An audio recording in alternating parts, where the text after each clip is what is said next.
New loadouts, prize tournaments, and a new way of playing late game arena. I'll run you through all the possible weapons you will get while playing and the biggest patch notes that we've seen in a while, so let's get into it. Epic Games has just come out with a big announcement for the late game arena, returning with a massive patch notes, so let's take a look at what everything is involved. Also, let's talk about all of the possible loadouts that you can get from trios to solo late game arena. Now, the late game arena mode can only get yourself two different types of modes. You can get trio arena and a solo late game arena. Funnily enough, we're not going to get duos, but that makes sense since we have a lot of duo tournaments anyways, and this is sort of a nice little end of the season tournament and game mode that we can play just for fun so that we can round off the final few weeks of the season without much boredom. Now, with normal late game arena trios, you will be able to fill with other people, so you don't have to queue up with your friends the entire time, so you can just find fills and just play it whenever you want to. And also, the biggest thing from this in terms of performance is that it'll be set in the daytime with no fogs for maximum visibility of your enemies. So that's massive. So finally, we will get something competitive without the fog in your face, none of the stupid stuff, and you'll be able to see very clearly in the box with the daytime throughout the entire tournament that you have and play.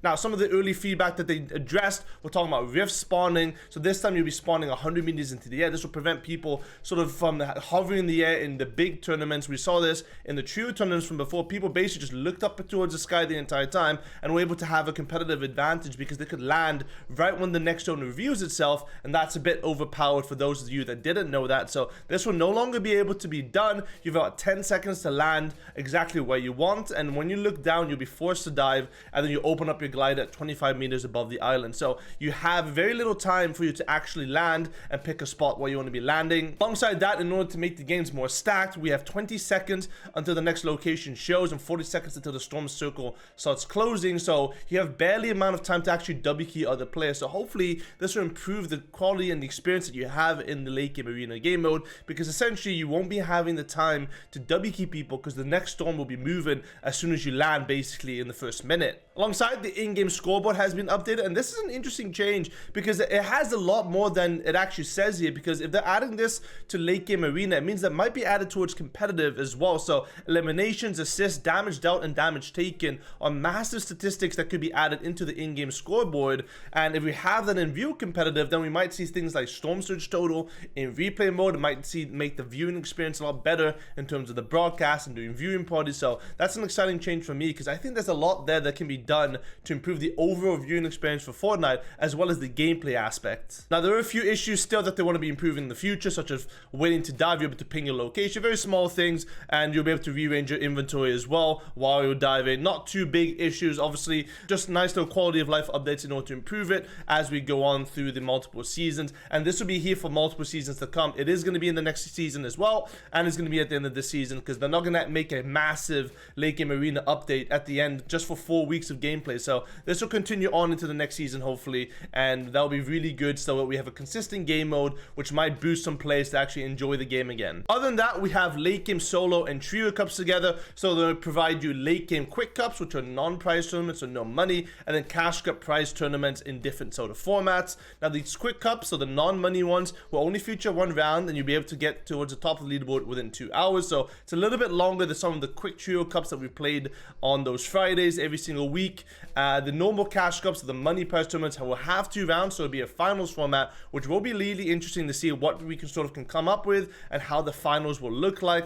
Round 1 will follow the same format as quick cups, 2 hours and up to 12 matches. So basically each game is about 15 minutes if you think about it in long term. So 12 games is more than enough for you to find multiple games within the 2 hours. And then obviously in solo cups, you only have 60 players advancing towards the finals, and then in top 20 in the trio tournament will advance to round number 2, and then these guys will then compete over 10 matches for cash prizes in round number 2 as well. So that should be interesting to see how long that tournament takes, and what the viewing experience is going to be like for those sort of tournaments, because obviously this is maybe like a fun tournament, so it might increase viewership. People might start to stream and stuff, which is a big change, and it could be good for, at least for Europe. It's struggling a lot for content nowadays, and nobody really streams anything. The first tournament starts September 1st and runs all the way towards September 17th, so all the way towards the end of the season. So that should be really, really good in order to add another day of tournaments as we continue on dual cash cups, solo cash cups, and the trio cash cups as well throughout the week. So it's a packed out schedule overall. Now, going over the trio loadouts, now I'm assuming that these trio loadouts,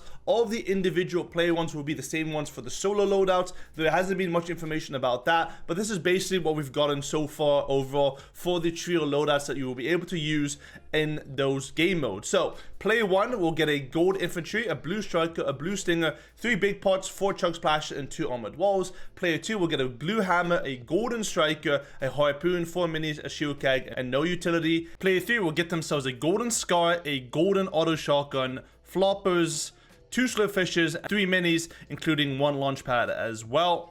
So interestingly enough, this trio loadout here has a bunch of different variety, but it is basically this season's loadout. You have all the weapons that are in the game, with all the stuff except for the launch pads, obviously, but it's basically a current meta, current season loadout. So it's interesting that we have a bit of variety. Obviously, the infantry getting added there is a nice little touch, but not really sure how useful it is, but it's a nice little balance of quick and fast loadouts versus a competitive loadout. For the second trio loadout, you'll be able to get yourself a blue AR, a gold striker, shoe bubbles, 4 minis, and 4 chug splashes. For player 2, you get purple hammer, purple auto shotgun, 3 minis, 3 big pots, and a med mist, and that player also gets a launch pad. For player number 3, you get a purple infantry rifle, a golden striker, a blue stinger, 3 slurp fish, and then 2 med kits. And then for the trio loadout number 3, so this is the final loadout you can get as a full trio, is a blue hammer, a golden charge. Now I love this weapon, so I'm very happy to see that one back, but only one variant of it, which is nice to see, so that you don't really get stuck with the golden charge the entire time. And I think that was a big argument for a lot of people in previous times when we had late game arenas, that you always get stuck with the golden charge or attack shotgun, and you ended up getting screwed over because the other guy had a spaz or he had a strike or whatever.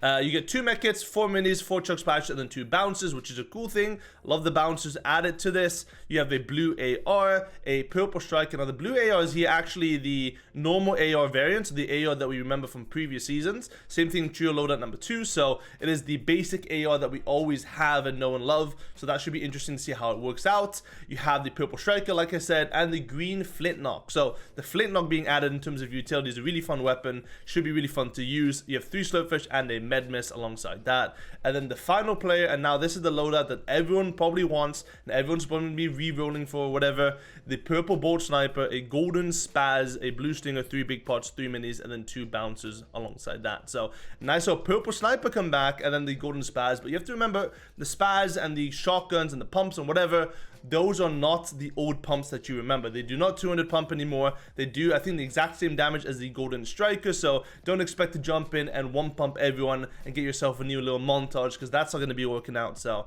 keep that in mind. But it's going to be nice to have the pump pack and playing that sort of gameplay again.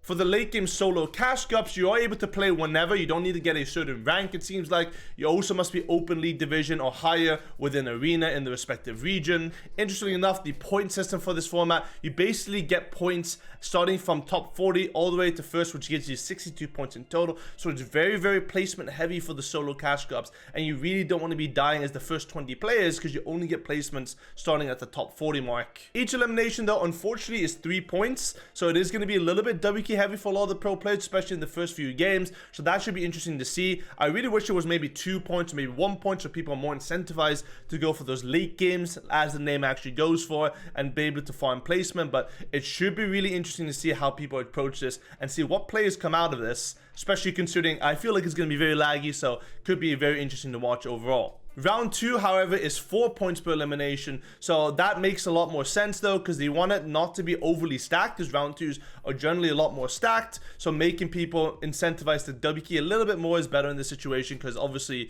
you don't want it to be overwhelmingly laggy. There's also no storm surge in this, I believe so it should be interesting to see what the server's performance actually feels like, because it was pretty bad before.